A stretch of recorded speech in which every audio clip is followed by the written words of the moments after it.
So Brayton and Ethan woke up early to cook their baby sister Caitlin her favorite breakfast for her first birthday. Lathan felt jealous because he didn't have a gift for her, so he came up with a plan. I need you to turn this poem that I wrote into a song. And what if I don't? And I'll get my brother Brayton to give you a knuckle sandwich. Whoa, let's just calm down. Let me look at this again.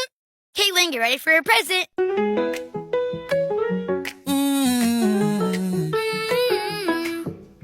Caitlin, it's your birthday. God bless you this day. You gave me the gift of a little sister, and I'm proud of you today. Caitlin, it's your birthday. Happy birthday, Caitlin. Caitlin, it's your birthday. Happy birthday, Caitlin. Caitlin loved her gift, and Lathan became her favorite brother. What you still doing here, egghead? Get out of my house! Oh! Brayton just won a Rubik's Cube contest and got a cool prize. Let me guess, your prize was another boring Rubik's Cube. I wish. They only gave me $1,000 and a free trip to Hawaii. Hawaii? Yup, and I can take anyone I want. And guess what? What? I'm not taking you, and there's nothing you can do about it, little boy. Ethan felt jealous of Brayton's Rubik's Cube skills, so he decided to learn how to solve one himself. Anything Brayton can do, I can do better. But he quickly found out that it was way harder than it looked. Frustrated, he took off the stickers and put the colors back in order. Oh, this gives me an idea. Hey, Brayton, let's make a bet. I'm listening. If I solve that Rubik's Cube in 10 seconds while spinning around, you gotta take me to Hawaii. Okay, and if you can't, you have to admit that I'm bigger and stronger than you. Deal. Ah, woo! I'm done. What? How you do that so fast? I'll tell you my secrets in Hawaii, little boy.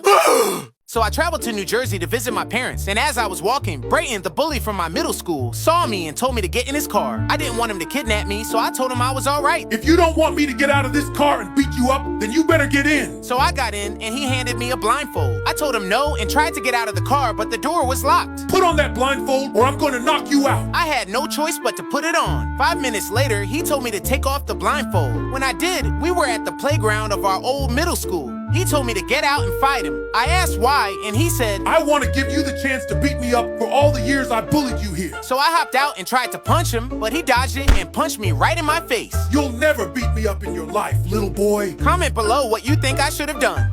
So I traveled back to New Jersey to visit my family for Thanksgiving, but my parents said I couldn't come in without a dish. So I decided to run to the store to buy a pie. But on the way there, I ran into Brayton, my childhood bully. Big Head Desmond, is that you? Part of me wanted to run away, but I didn't want Brayton to know that I was still afraid of him. Oh, so you think you tough now? Let's find out how tough you really are. He brought me to a light pole and told me to see how long I could hold my hand on it. I didn't want him to know that I was still a wimp, so I had no choice but to do it. The pole was really cold since it was freezing outside, and after 2 minutes, I gave up. But I couldn't remove my hand because it was frozen to the pole. Brayton laughed and said, Good luck. I called my parents so they could help me, and they asked me if I bought something for Thanksgiving yet. I told them no, and they hung up on me. Comment below what you think I should do next. Brayton and Ethan's family were getting ready to celebrate New Year's Eve at the beach, but Ethan couldn't find his goggles.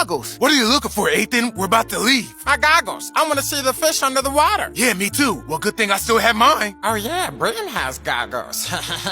While Brayton was in the bathroom, Ethan slipped his goggles into his pocket. Yo, Ethan, have you seen my goggles? I just had them.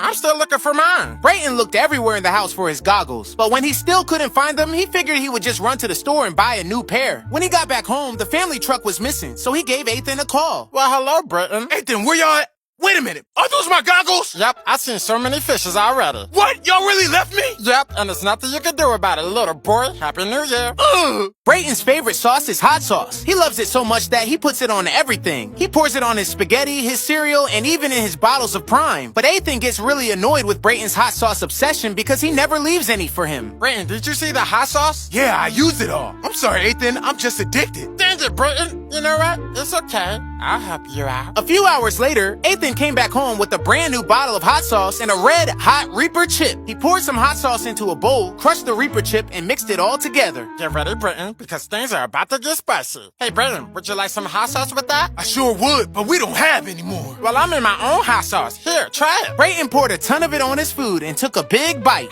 This is... Brayton dashed to the fridge and chugged a whole carton of milk. Yeah, that's what you get. Remember this the next time you think about using up all the hot sauce, little boy. Brayton had this awesome Iron Man hand that he loved so much he barely ever took it off. He wore it to sleep while getting ready in the morning and even to school. Which hand should I punch you with? The weak one? Perfect. This one is my weak hand. The only time he took off the Iron Man hand was when he went to the bathroom. Ethan always wanted that hand, so he came up with a sneaky plan. He took out the batteries and put them in the wrong way so the hand wouldn't work. When Brayton went to put it back on, he noticed something was off. He tried all sorts of things to fix it, but never thought to check the batteries. Eventually, he got frustrated and decided to throw it away. Brayton, why did you throw your beloved hand away? Because it doesn't work anymore. Well, if I fix it, can I have it? I don't care, but good luck because I already tried to fix it. Ethan took out the batteries and put them back in the right way. What the? Aha, fix it, which means it's mine now, and there's nothing you can do about it, little boy. Brayton really wanted an Iron Man mask for Christmas. He wanted it so much that it was all he talked about. He talked about it during breakfast, while his family watched TV, and even when people were in the bathroom. Yo, Brayton, can you toss me some toilet paper? Sure, if you can tell me what I want for Christmas. I don't remember, Brayton. Just give me some toilet paper. If you can't remember, I'm not giving it to you. Ethan got really tired of hearing about the toy and decided to come up with a plan. While Brayton was taking a nap, Ethan snuck over to his Christmas list and changed the name of the toy to something else. Man, Christmas, Brayton.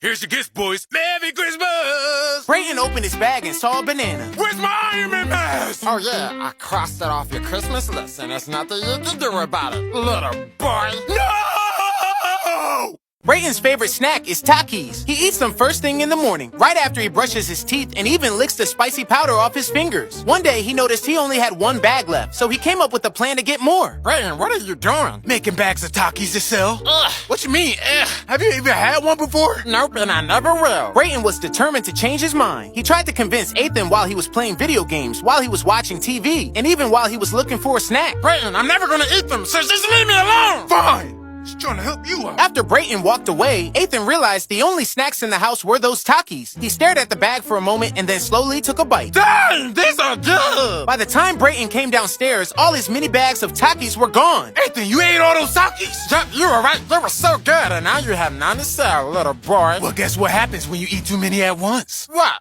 You're gonna find out real soon, little boy. Suddenly, Ethan's stomach started rumbling and he rushed to the bathroom.